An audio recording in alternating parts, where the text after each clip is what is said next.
Ada seorang bertanya Al-Imamul Fudail bin Iyad. Ada riwayat Imamul Hasan Al-Basri. Aku dulu biasa suka tahajud, suka salat malam. Tapi tiba-tiba aku merasa berat. Kalau mau bangun susah. Padahal sudah saya siapkan diri untuk membangun malam hari. Apa sebabnya? Aku merasa keberatan bangun. Apa kata Imamul Hasan Al-Basri? Kabbalatka dhunubuka wa ma'asik.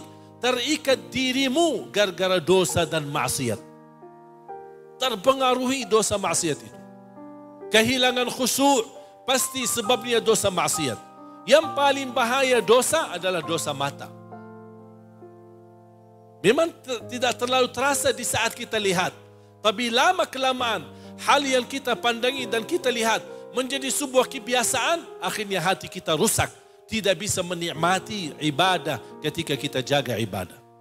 Tidak akan merasa indahnya baca Al-Quran. Tidak akan merasa indahnya membaca atau menikmati salat kita. Semuanya berubah.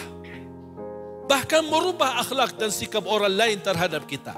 Itu semuanya gara-gara dosa kita.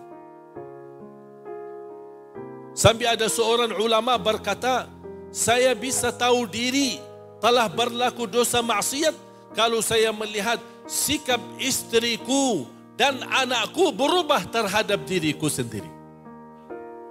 Coba bayangkan, kalau dia pulang ke rumah melihat sikap istrinya berubah dari kebadannya, dia langsung bukan marah sama istrinya, justru dia marah sama dirinya sendiri.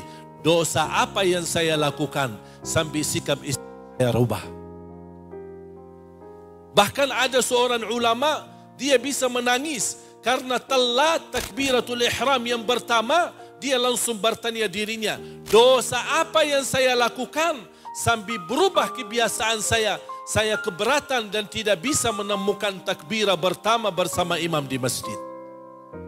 Sedangkan mereka menjaga 40 tahun tidak pernah telat takbirah pertama di masjid bersama imam. Bayangkan jamaah sekalian. Itu menunjukkan apa? Bahaya dosa maksiat. Tapi salah satu rahmat dan karunia dari Allah Subhanahu wa taala, ketika kita berlaku dosa dan maksiat, Allah mempertahankan malaikat penulis dosa maksiat. Jangan tuliskan dulu, sabar. Ini salah satu karunia dari Allah. Mereka tidak tertulis secara langsung. Beda sama malaikat kebaikan. Ketika kita melakukan kebaikan, segera tertulis. Bahkan satu kebaikan menjadi 10 kali lipat. Tapi kalau dosa maksiat, sabar dulu. Allah mengharapkan dan menunggu hambanya beristighfar dan bertaubat. Sampai malam hari, malaikat yang menuliskan dosanya bertanya, ya Allah, apakah kami tulis? Tunggu. Sampai hamba itu tertidur malam hari, sedangkan dia lupa memohon ampun kepada Allah sebab dosanya dan maksiat.